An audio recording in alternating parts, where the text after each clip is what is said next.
This happened to me 2 years ago, and I know most people never experience a lockdown situation, and if they do it, usually would happen at a school. But this actually happened to me during my retail job one night. I used to work in Des Plaines, which is a suburban area located north of Chicago. It was pretty much a regular day at work to start, and I mainly worked closing shifts because of a school, so I get out around 10. Around 4 o'clock, my coworkers started showing around news stories coming out about riots currently happening down the city. This was due in the certain police incident that was happening at the time. It was pretty intense though, as the rioters were breaking in the stores and completely trashing everything and even beating up employees. I honestly wasn't entirely sure what the reasoning was for harming the stores, but it was crazy. By 6 o'clock, the riot and protests were only getting bigger, with thousands of the people participating in hundreds of stores being destroyed and blood looted. There was even talk of actions spreading over to the outer area of Chicago, including some of the suburban areas nearby. I was definitely keeping my eyes open and watching customers to make sure I was prepared for anything to happen.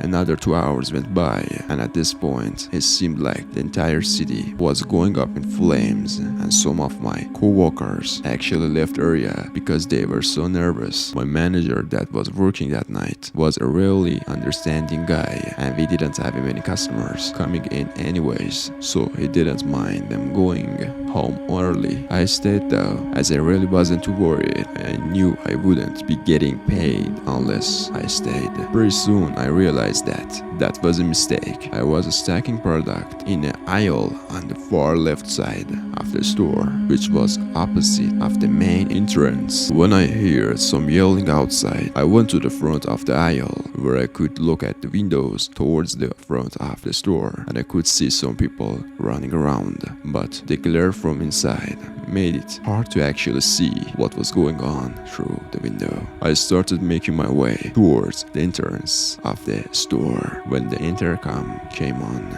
and I could hear my manager announce that the store was now in lockdown and everyone needed to immediately make their way to the back. Against my better judgment, my curiosity got to the best of me, and I went a little bit further so I could see out of the front doors, which I was unaware of at the time had already been locked shut. I saw 10 to 15 people running along the windows, banging on the glass and trying to push and smash the doors open. It was one of the most shocking things I ever seen in my entire life. I immediately started sprinting to the back of the store, noticing other employees and customers doing the same. When I got to the back, I saw my manager guiding people into the large refrigerated room where we keep daily meats produce. For those who haven't worked in the grocery store or any other place with refrigerated rooms, these rooms are basically large insulated coolers with a huge metal door and usually some plastic flaps on the entrance as well. Anyways, I made my way in. I must have been one of the last people to make it, as just a few seconds later, my manager sealed the door and locked it from the inside. I felt pretty safe in there, as I knew nobody could realistically break in without some real heavy tools.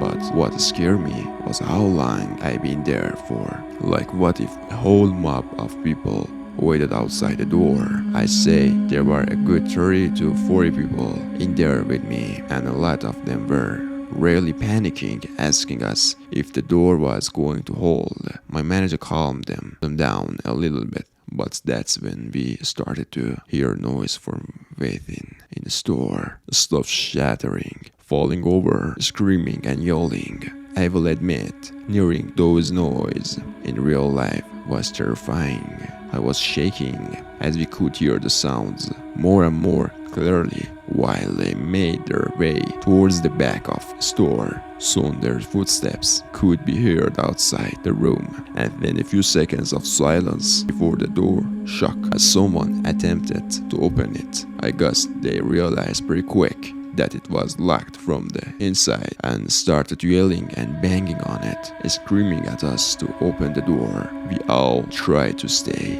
as quiet as we could, but some of the customers started crying as we could hear more people on the outside join in on the screaming and banging.